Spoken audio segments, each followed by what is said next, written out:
Today we're checking out another Reebok vintage pair coming all the way from 1996, and this is the second colorway of this original pair that I was able to acquire, and this one came all the way from Japan.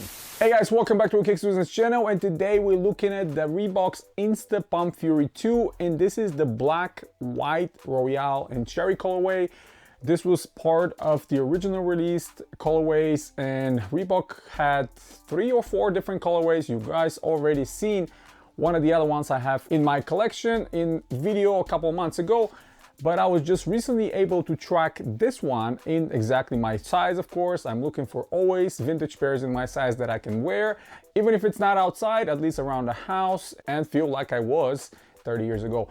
So this one all the way from Japan, I acquired for around $100 in this perfect condition, and you guys gonna see it on the close-ups. And I gotta tell you, these original pairs hold up pretty well. And the only problem you might have if you find a pair like this is sole separation, but that's easily fixable if you are pretty crafty with the glue and find the right glue, of course, and you want to do it yourself.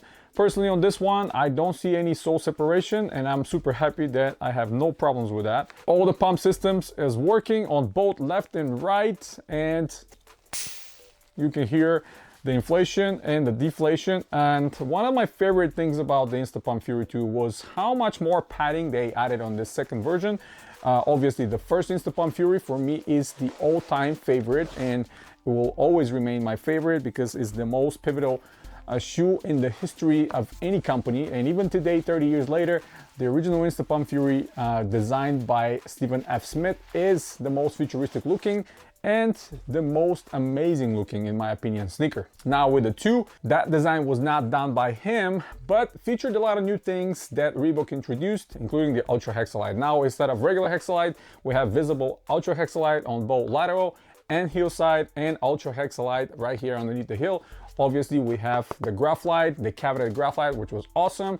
And one thing that I personally never noticed when I was younger, back in those days, they actually had Hexalite right here, not visible, but a big patch of regular Hexalite right underneath your forefoot.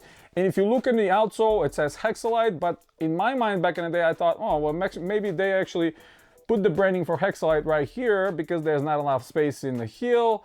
And yeah, that's what I went with. But later in life, when I saw some of the breakdowns and obviously some of the images and some of the engineering samples and the catalogs and stuff like that, you can see there's a big patch of Hexalite here. And indeed, when you have them on feet, you can definitely feel the cushion in the forefoot. And this is another thing that I kind of always wanted Reebok to put more Hexalite in the forefoot, not just for specific models like the tennis models and some volleyball models, but in all of them, because more Hexalite equals more better, right?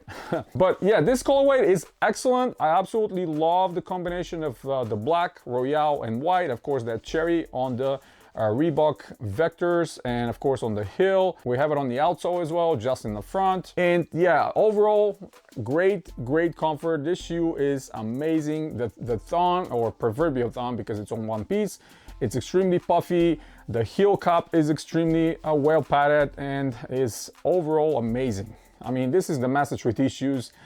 Even today, the midsole is very soft. Even with the finger, I'm pushing, and it's extremely soft. The vector logo on the heel is old 3M.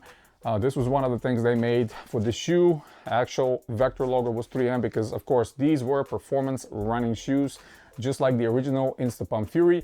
And there were some of the most amazing shoes out there. Of course, one of my all-time favorite colorways of this Insta Pump Fury 2 is the Jackie Chan colorway. Hopefully I can find it someday in the future in my size, and if I do, on some reasonable price, I will be able to get it. But for now, I have 2 of these, and obviously recently, what, 2 years ago, when Reebok released the retro of this shoe, I was kind of surprised. But again, I did a lot of comparisons, a lot of videos.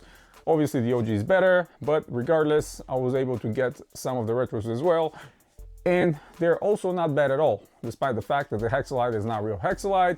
But the midsole is still very soft, and we have the graphite right there, which made this design iconic. And even today, you'll see some companies are trying to replicate this decoupled midsole from the heel and forefoot, especially performance runners. If you see some of the Puma models, or even some of the Nike models and some of the Adidas models, a lot of people are trying to you know, cut down the weight of the shoe by removing that section, where Reebok was doing this 30 years ago. So yeah, all the way from Japan, I'm super happy to acquire these. And just like all the other ones, you'll see the insole is one of those magical Reebok athletic insoles that you can pull out, clean, refresh, wash, all that stuff. There's a Reebok Insta Pump and Fury logo right on top of it.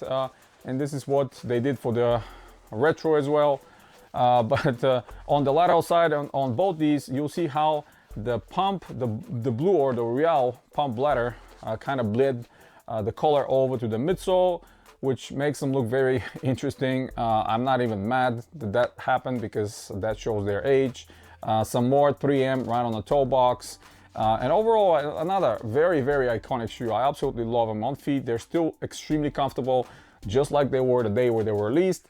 And my ever-expanding collection of vintage Reebok pairs is continuing to grow. And of course, I'm always on the lookout. If I see anything in my size over eBay or other apps or Instagram or anywhere, and I consider it to be a reasonable buy, something that I can wear, of course, there's tons of them, and I know you put them on feet, the moment you put them on feet, they're gonna fall apart.